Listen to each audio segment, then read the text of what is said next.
அப்பா அம்மாவுக்கு நல்ல ரிட்டையர்மெண்ட் கம்யூனிட்டி தேடிட்டு இருந்தோம். அப்பதான் Srivatsam phase 2 Kaustubham retirement community பத்தி தெரிஞ்சிட்டோம்.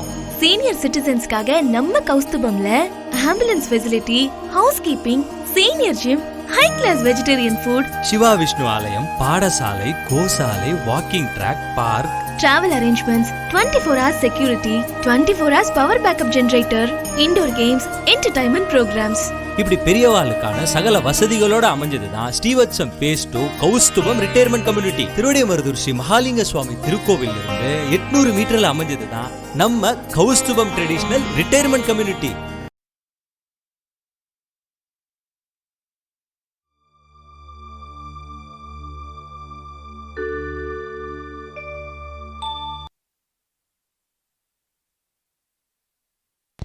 நமஸ்காரம். ஸ்ரீ குருப்யோ நமக. 2 நாளாக இந்த ருத்ராபிஷேகம் எத்தனை பேர் பார்த்தேல்?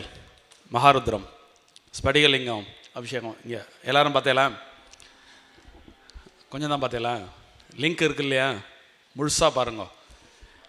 ஏன்னா இவர் சொன்ன மாதிரி அவன் அருளாலே அவன் தாழ் வணங்கி அப்படின்னு மாணிக்க வாசகர் சொன்ன அந்த அற்புதமான வாசகத்திற்கேற்ப அந்த மகாருத்ரத்தில் பங்கு பெறக்கூடிய ஒரு பாக்கியம் அடியனுக்கும் கிடைத்தது. நீங்கள் பார்த்த வீடியோ அடியன் என்னோடய செல்ஃபோனில் எடுத்த வீடியோ தான். அது எப்படி ஏகாந்தமாக அது அமைஞ்சது அப்படின்னா, இப்போ இங்கே நடந்திருந்தால் கூட முழு நேரம் உட்காந்துருக்கிறதுக்கான வாய்ப்பு இருக்காது, மற்ற வேலைகள்லாம் இருக்கிறதுனால. அங்கே இதுக்காகவே நான் பிரத்யேகமாக போனதுனால ஒவ்வொரு நொடியையும் அனுபவிக்க முடிந்தது. அந்த ஸ்படிகலிங்க அபிஷேகத்தை நீங்கள் இதுவரைக்கும் கொஞ்சம் ஊர்ந்து கவனிக்கலைன்னா மறுபடியும் போய் அந்த லிங்கில் அதை கிளிக் பண்ணி பாருங்க. பால் அபிஷேகம், தேன் அபிஷேகம், திரவியப்பொடி அபிஷேகம், இதெல்லாம் அதில் அந்த ஸ்படிகத்தில் மேலே விடும்பொழுது 360 டிகிரியில் அப்படி பளிச்சுன்னு உள்வாங்கும். இதை எவ்வளவு அற்புதமாக பழைய ரிஷிகள் எல்லாம் கண்டுபிடிச்சு அதுக்கு பவர், ஸ்படிகலிங்கத்துக்கு பவர் கூட அப்படின்னு சொல்லி நீங்கள் எல்லாம் கேள்விப்பட்டிருப்பேன். அது என்ன அப்படிங்கிறத அங்கே நேரடியாக பார்க்கக்கூடிய ஒரு வாய்ப்பு கிடச்சிது.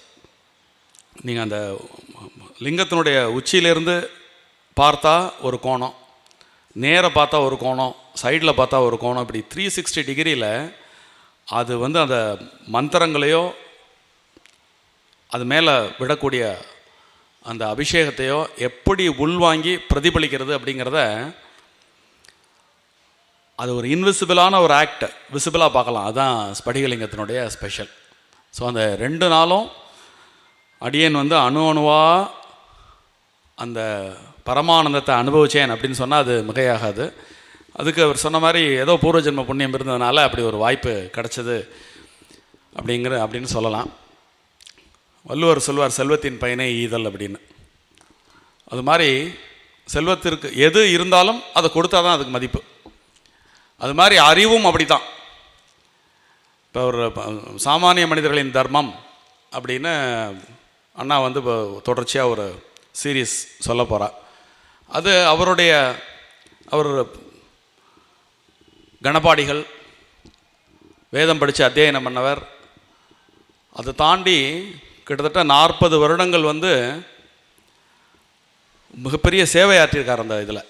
அப்போ அந்த அனுபவங்கள் ப்ளஸ் அந்த படிப்பு, அதனால் கிடைத்த ஞானம், அதை பகிர்ந்து கொள்ளும்பொழுது அதை கேட்குறதுக்கு நமக்கெல்லாம் ஒரு பெரிய கொடுப்பினை அப்படின்னு சொன்னால் அது சற்றும் மிகையாகாது. இப்போது இந்த குரு பூஜை அப்படிங்கிற ஒரு விஷயம் ஒரு தனி மனிதனை என்ன செய்யும் அப்படின்னு அடியேன் அறிந்த வகையில் ஒரு அறிவியல் பார்வையிலே இதை நம்ம நோக்கலாம். திருமூலர் ரொம்ப அழகாக ஒரு 4 வரியில்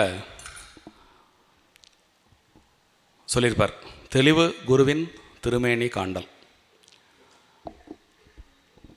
தெளிவு குருவின் திருவார்த்தை கேட்டல்.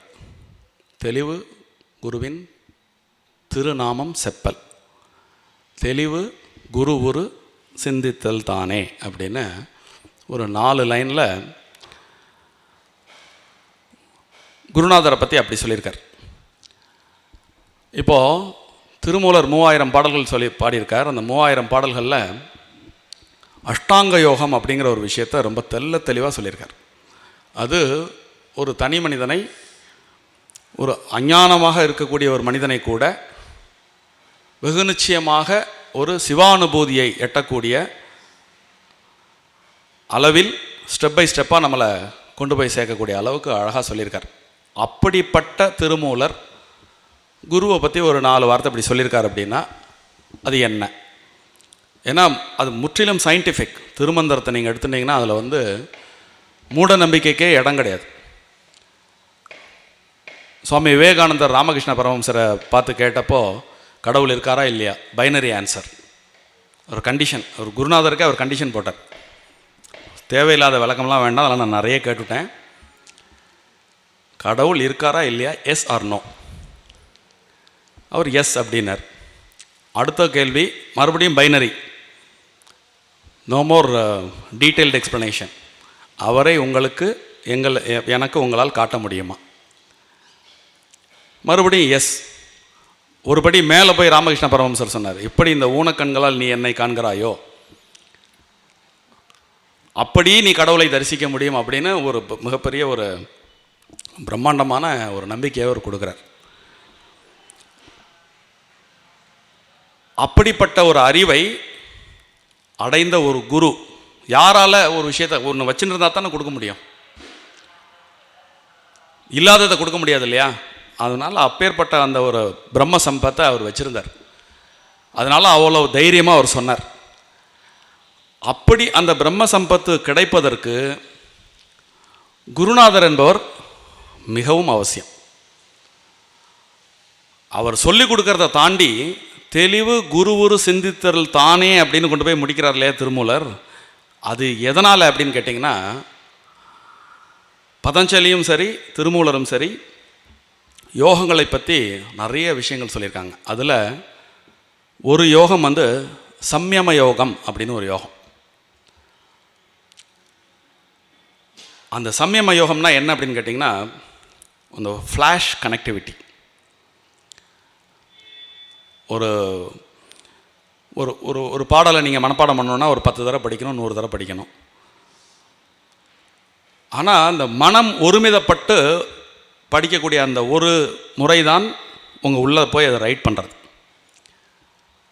இந்த சம்யம யோகாவில் விவேகானந்தர் ரொம்ப அவருடைய ராஜயோகம்ங்கிற பாட்டில் இந்த சம்யம யோகா பற்றி நிறைய சொல்கிறார். அத்வைதம் என்ன சொல்கிறது, நீ அது ஆவாய் அப்படிங்கிறத சொல்கிறது இல்லையா? அது மாதிரி நீங்கள் எதை நோக்கி தவம் இருக்கிறீர்களோ, எதை நீங்கள் வேண்டுகிறீர்களோ அது ஒரு அந்த ஃப்ளாஷ் பாயிண்டில் கனெக்ட் ஆகி உங்களுக்கு கிடச்சி போயிடும். அது காலத்தை வென்று 5 வருஷத்தில் நடக்க ஒரு விஷயம், 50 வருஷத்தில் நடக்கிற விஷயம், 500 வருஷத்தில் கூட நடக்க முடியாத ஒரு விஷயம் 5 செகண்டில் நடக்கும். அதுக்கு பேர் தான் சம்யம யோகம். அந்த சம்யம யோகம் சாதாரண மனிதர்களுக்கு எப்படி சித்திக்கும் அப்படின்னு கேட்டிங்கன்னா, ஒரு தகுதி வாய்ந்த குரு, அவரை நீங்கள் மானசீகமாக அவர் சொல்கிறத படிக்கணுங்கிற அவசியம் கூட கிடையாது. அந்த குருநாதரை நீங்கள் நினைக்கும் பொழுது நீங்கள் அவரோட connect ஆகிறீங்க.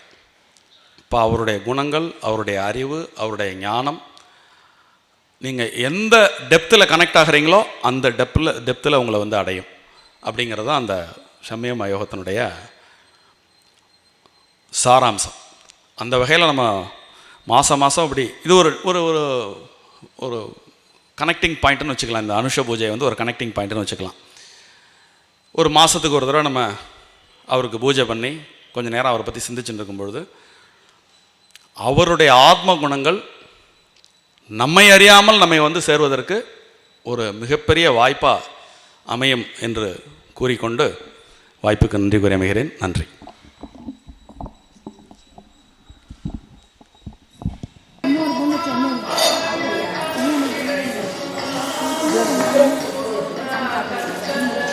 ஸ்ரீவத்சம் phase 2 Kaustubham retirement community நன்னா வரணுன்றது தான். ஸ்ரீவத்சத்துல இப்போ எங்களுக்கு கிடைக்கிற மனசு நிம்மதியும் திருப்தியும் ஸ்ரீவத்சம் phase 2 கௌஸ்துபத்துல நிச்சயமா கிடைக்கும். நாங்க இப்போ அனுபவிச்சிருக்கிற பக்தி பரவசத்தையும் கலை நிகழ்ச்சிகளையும் நீங்க நிச்சயம் கௌஸ்துபத்துல அனுபவிக்கலாம்.